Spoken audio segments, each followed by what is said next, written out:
Istanbul. Istanbul भी 6 फरवरी की सुबह को क्या हुआ पूरी दुनिया जानती है। तुर्की में एक बहुत भयानक एक भूकंप आया जिसकी वजह से चारों तरफ अफरा तफरी का माहौल था। लेकिन आपको बताना चाहेंगे उसी 6 फरवरी को नागपुर शहर के जाफर नगर के रहने वाले हमारे शोएब भाई उस दिन तुर्की में थे। तो आइए शोएब भाई से ही सुनते हैं कि उस दिन क्या हुआ उस दिन तुर्की में। तो शोएब भाई आपका हार्दिक स्वागत है हमारे चैनल पे। तो हम चाहेंगे आप बताएं कि 6 फरवरी को ऐसा क्या हुआ कि आपने बताया कि आप गाजियान्टेप पहुंचने वाले थे लेकिन आप नहीं गए उस दिन, आपने जाना कैंसिल कर दिया। जी हाँ, ये अल्लाह ताला का करम है और बुजुर्गान दिन की मेहरबानी है हमारे ऊपर, रहमत करम है कि हम लोग बाल बाल बच गए उस दिन। हमको अपने काम के सिलसिले में एक्चुअल गाजियान्टेप ही जाना था जहाँ पे अर्थक्वेक का सबसे ज़्यादा इफ़ेक्ट है। लेकिन किस्मत से बोलिए कुछ संडे होने की वजह से हमको वहाँ के जो जिसके पास जाना था उसने बोला था कि हम संडे को आप नहीं दिखा पाएंगे तो आप मंडे आइए। तो हम मंडे 6 तारीख को सवेरे गाजियान्टेप के लिए निकल चुके थे, अपने होटल छोड़ चुके थे और एयरपोर्ट पहुँचने से पहले ही हमको हमारे एजेंट का मैसेज आया कि आप लोग अपना ट्रिप कैंसिल करिए, यहाँ पे बहुत बड़ा अर्थक्वेक आया हुआ है। तो हम लोग मैसेज देखने के बाद एकदम थोड़ा सा विचलित हो गए। उसके बाद हमने जब लोकल न्यूज़ चैनल लगाने के लिए टैक्सी वाले को बोला तो वो लोकल न्यूज़ चैनल पे बाकी किसी न्यूज़ पे कोई खबर नहीं थी, क्योंकि 4:50 पे ये वहाँ पे अर्थक्वेक आया था। इस्तांबुल में थे हम लोग, वहाँ नहीं आया था भूकंप, लेकिन हम लोग गाजियान्टेप के लिए निकल गए थे जहाँ भूकंप आया था। और गाजियान्टेप में टर्की के 7 बड़े शहरों में ज़बरदस्त तरीके से भूकंप आया था। और इसका इफ़ेक्ट हम जब एयरपोर्ट पहुँचे तो वहाँ देखने को मिल गया हमारे को। वहाँ सारी भगदड़ मची हुई थी इस्तांबुल एयरपोर्ट के ऊपर, सारी फ़्लाइटें कैंसिल हो चुकी थी। मतलब कम से कम वहाँ पे 2 या 4 फ़्लाइट चालू थी डोमेस्टिक में, बाकी कम से कम 20 से 25 फ़्लाइट वहाँ पे कैंसिल हो चुकी थी।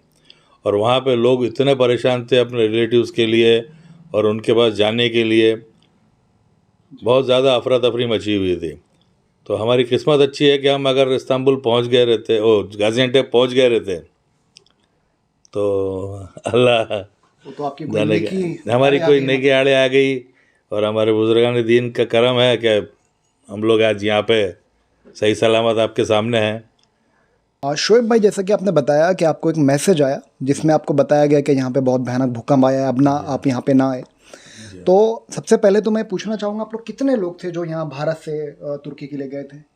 हम लोग 3 लोग थे भाई। 3 लोग थे। जब आपको मैसेज आया कि भाई गाजियान्टेप ना आए तो फिर आप 3 लोग हैं तो आप लोगों ने कैसे मतलब डिसीज़न लिया कि हम लोग यहाँ ना जाए?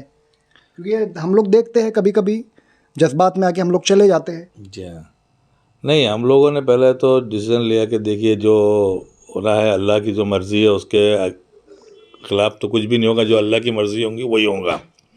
तो हमारे साथियों ने बोले भी कि वापस चलेंगे करके, मैंने मना किया कि अभी तो वापस कहाँ जाएंगे हम होटल चेकआउट कर चुके थे, सवेरे के 5:30 बज रहे थे।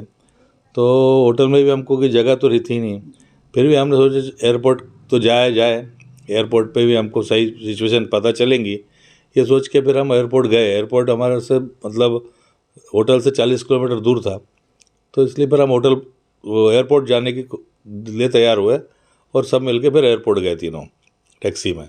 इस्तांबुल के एयरपोर्ट पे पहुंचे। इस्तांबुल के एयरपोर्ट पे पहुंचे। हालात कैसे थे? वहाँ के हालात तो मैं आपको बताया कि जैसे बहुत सारी फ़्लाइटें कैंसिल हो चुकी थी, तो वहाँ पूरे अफरा तफरी का माहौल था इस्तांबुल एयरपोर्ट पे।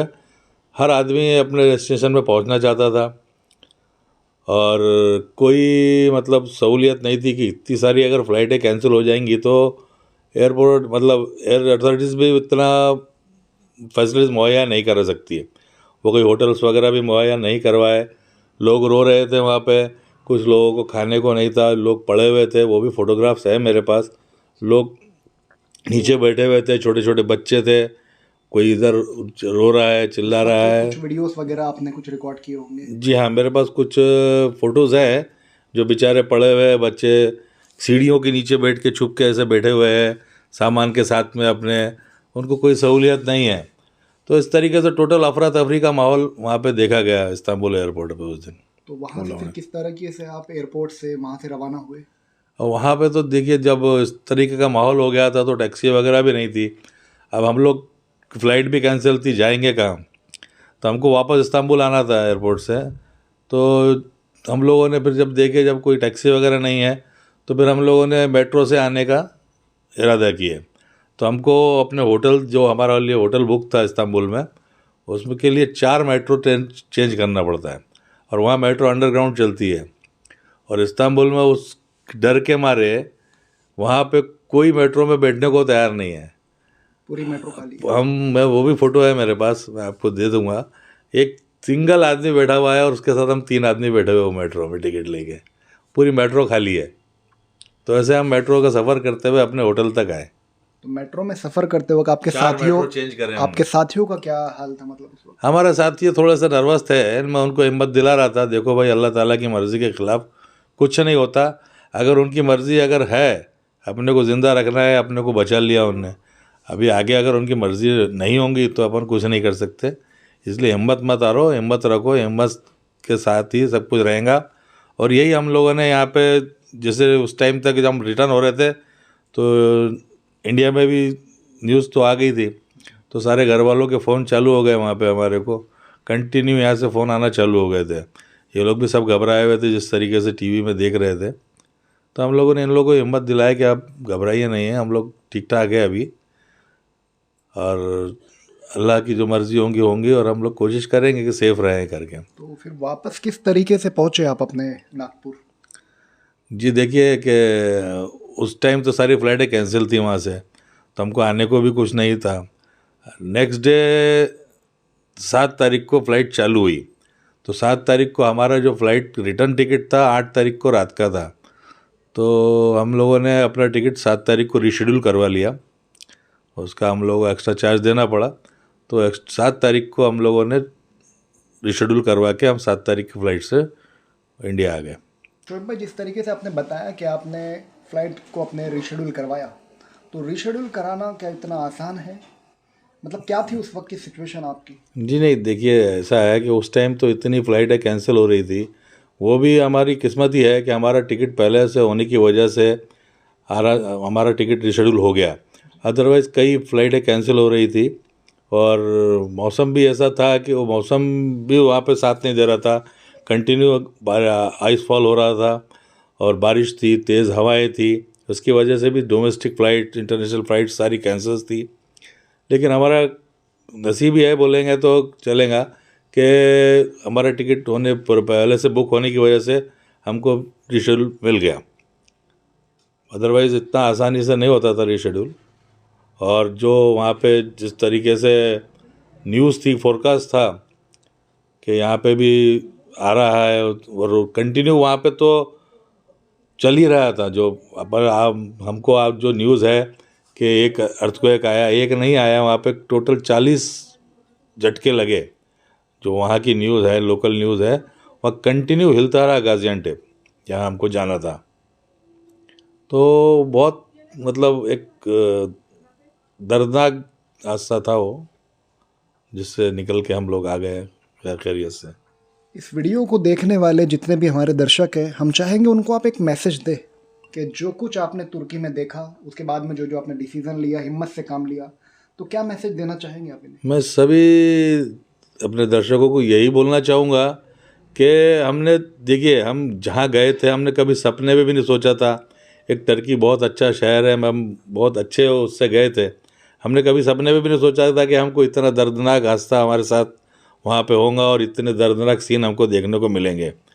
तो मैं अपने दर्शकों से यही कहना चाहूँगा कि कभी भी ऐसी चीज़ें अगर सामने आती है तो उसको फेस करना चाहिए, एकदम घबराना नहीं चाहिए, क्योंकि ये सब अल्लाह की मर्ज़ी से होता है जो भी होता है। तो हर चीज़ को फेस करना चाहिए और अपना एक जो ज़िंदगी में हमेशा नेक काम करते रहना चाहिए, क्योंकि कब कौन सी नेकी आड़ी आएंगी ये मालूम नहीं है, और हमारी भी कौन सी नेकी आड़ी आई है हमारे, तो हमको भी नहीं मालूम नहीं है। इसलिए मैं भी कभी भी यही चाहता हूँ कि मेरे से अगर किसी का अच्छा नहीं हो सकता तो कम से कम बुरा तो नहीं हो। और यही मैं अपने दर्शकों को मैसेज देना चाहूँगा कि हमेशा अच्छा काम करें, कभी किसी का दिल नहीं दुखाएं, और कभी ऐसी कोई दुर्घटना होती है तो उसको हिम्मत से फेस करें, क्योंकि हिम्मत से रास्ते निकल जाते हैं कहीं ना कहीं, किसी न किसी तरीके से। तो जाफर नगर के रहने वाले हमारे शोएब भाई ने हमें जो मैसेज दिया है, उसी के बेस पे मैं अपनी कुछ बातें कहना चाहूँगा कि जब भी ऐसे कोई हादसा अगर से आपकी भी लाइफ में पेश आता है तो हिम्मत से काम ले। और आज का जो दौर है, आप देख रहे हैं बुराई का दौर है, तो बुराई के बजाय हम नेकी के रास्ते पे चले, सदका खैरात करते रहे, किसी का भला चाहे, तो फिर ऐसी मुसीबत के वक्त में इंशाअल्लाह तबारक व तआला आपकी वो मुसीबतें दूर हो जाएंगी। तो ये वीडियो को आखिर तक देखने के लिए शुक्रिया।